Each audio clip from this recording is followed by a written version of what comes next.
the right and the wrong person. I think you and I are on two opposite ends of that. I am very much one of the people that I do believe that being prepared, like you said, opportunity favors the prepared. I mean, end of story, it does.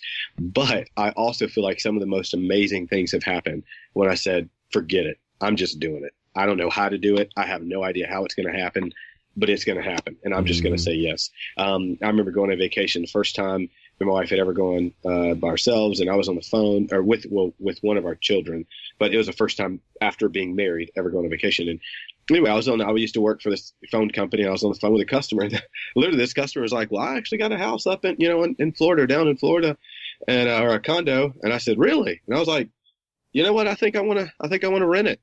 And I was like, you got pictures? And I mean, I looked at the pictures right then while we were all chatting and me trying to help them with their phone bill. And they sent me the keys. I mean, we went that weekend. I mean, it might've been a Thursday, and we went that Friday, Saturday, whatever it was. It might've been a Tuesday or Wednesday, because I got to think about, they had to mail me the key.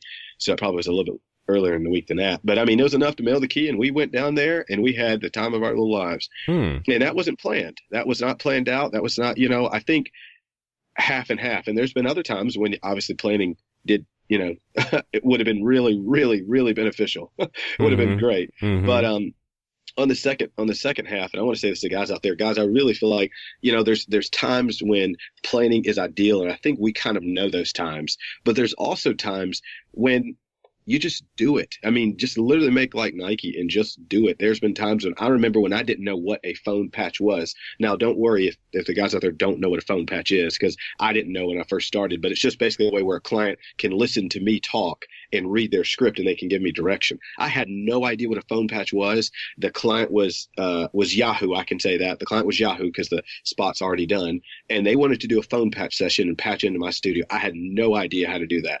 And they were like, can you do that? And I was like, yep. And it was like a night before, and I was calling everybody, scrambling. How do you get a phone patch? How do you do a phone patch? How do you do this? Oh my God. Looking up online, and guess what?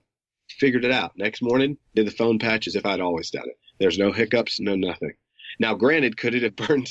Could it have really been bad? You told us you could do this, and you don't know what you're doing. Could it have been bad? Yeah, but also, it could have been good, and it was good. It was fantastic, and it got me an amazing spot actually for the summer games. So, I mean, I think sometimes just jumping in, just diving in head first. There's two ways to get in the pool. You can put your foot in the pool and test the water out and see how cold it is, or you can just jump in. And sometimes I think that's the best way to go. Wow, that's a very interesting perspective. How do you feel about that, Nola? As I sit back and I listen to him, he's dead right. He is dead right. Sometimes you just, you have to jump out there in there and you have to be positive. As one of the things that I've learned is that whether you go to school, you train up under somebody, you learn whatever craft it is that you learn that you're trying to start your own business doing. You learn that skill set. Only thing you're trying to do now is get the exposure. You're trying to show somebody that you know what you're talking about. You know what you're doing. This is what I went to school for. This is what I've been trained for. Let me have that opportunity to present it to you. It's a form of changing your skills for something which is tangible, which is money. So how can I get your money for my skills? And if you're hungry enough, you're going to figure out a way to change your skills for that money. And a prime example is I had a job that I did in Nashville, Tennessee.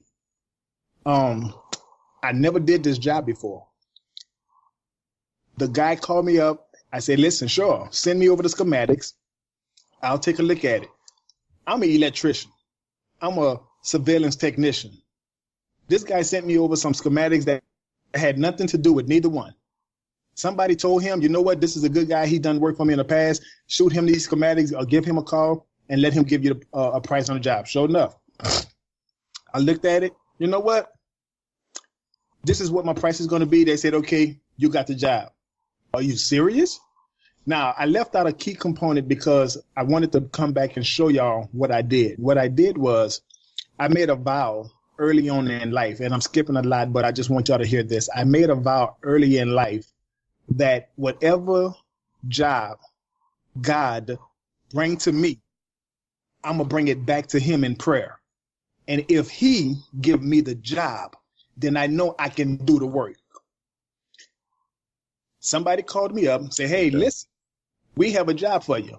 I do not give a bid the same day. I don't care if I know it's going to take me 10 minutes to do the job. I go and I sleep on it. I pray over it, and then I send it back to them. If you accept the bid, good. If you don't, good. Because I prayed over it, I allowed myself to have less stress. And what I mean by that is, before, when I first started my business, I used to send bids, and get discouraged when people tell me no. I changed my mindset and said, you know what, God, whatever you give to me, I'm going to bring it back to you in prayer. That way, if you give me the job, then I know for a fact, you know what you blessed me with skills, I can do the job. If you don't give it to me, that means I overlooked something that I didn't put into my price, and I know you don't want me to have it. And that has been my success, because I bring it back to God at night, sleep on it, to get up the next day and turn it in. If I get the job, kudos. If I don't get it, I'm fine. Why? Because God see that I saw something or I overlooked something, and I don't need it. And so that's the success. I really wanted to comment on that too. And I heard from this wise man who I think heard it from a wise woman. If you're gonna worry about something, don't pray about it. And if you're gonna pray about something, don't worry about it. And I've used that. I can't tell you how many times, Kirk, I've used that since I was told that. is literally, I mean, and he just said it. He just confirmed it if I forgot it. Was if I'm going to worry about something, if you're going to pray about something, then don't worry about it. He's like, I can sleep at night because I went to the creator of the cosmos, the sun, the moon, the stars, the wind, the waves, and I asked him, hey, listen, is this, I brought it before him. And I can sleep at night because if it wasn't for me, it's not for me. I'm not going to get it. But if it is for me, then I'm going to get it and I can do the job. As crazy as it seems, I can do the job. But if I'm going to worry about it, and I'm just going to sit there all night fretting and tossing and turning and asking my brother, my cousin, my psychics, my palm readers, all about it, then there's no reason to even pray about it. Right. If you're already worried about all this stuff, don't even worry about it. Yeah, don't even pray. Yeah. Don't pray. Yeah, don't even pray about it. Yeah, I think you guys have really brought the most important points to the forefront. And the first one is that, number one, you've got to remain positive when you have setbacks. I mean, I think that goes without saying, but it's very important because when you have those setbacks and you start to feel discouraged, you start to question whether or not things are really worth all the effort that you're putting into them with so little result. Those are the times where you may have the doubt. Those are the times where you may want to simply say, I'm good. I'm just going to let this go. Versus if you remain positive, you can say, well, this may be an opportunity to do, and then fill in the blank. The second thing that I think is most important is learning something from your experience. There are opportunities to learn. I think it's critical that we learn from our experiences. And the third thing is to have faith. I think it always comes around to we have to develop and cultivate a relationship with our higher being, which we believe is God. And to deal with setbacks, we have to trust that all things work together for good to them that are called according to God's purpose. So we have to believe that if this didn't come through, then it isn't for me. And I'm going to give you one example of an experience in my life, which was a very painful experience, but it was a very good experience to have because it taught me just that lesson. And that I'll wrap up our show today with this experience. Several years ago, I worked right next to a major optical chain. And while working near an optical chain, I purchased an office very near them. And in the process, the optical chain, I wanted to actually buy the optical chain out that location and then have it be my private office. When negotiations broke down, it was very uncomfortable to be very close to them because they were doing a lot of negative advertising to destroy the progress that I was making. In the grand scheme of things, I thought, man, if I could just get this, it'll be just perfect. And I continued to pray and say, God, just work this out so we can cut this deal and move forward. And then I can have everything that I've always dreamt of, blah, blah, blah, blah, blah. And of course, when it didn't work out, I had serious misgivings. I was very concerned about, wow, I really prayed about this thing and it seemed like it was gonna work out, but for some reason it just didn't. And I was very, very disappointed. Well, I lost quite a few things through the negotiation process, and the company did some pretty awful stuff. But in the end, I didn't know this at the time, but that company was under investigation. And had I been still in association with them or had assumed the ownership of that organization, the state would have been investigating me. Wow. Right. So the fact that I suddenly was not there actually moved me out just before the investigation. And then the company had actually gone after me to say that I wasn't there and that they should have access to the records and things that I had purchased from the doctor.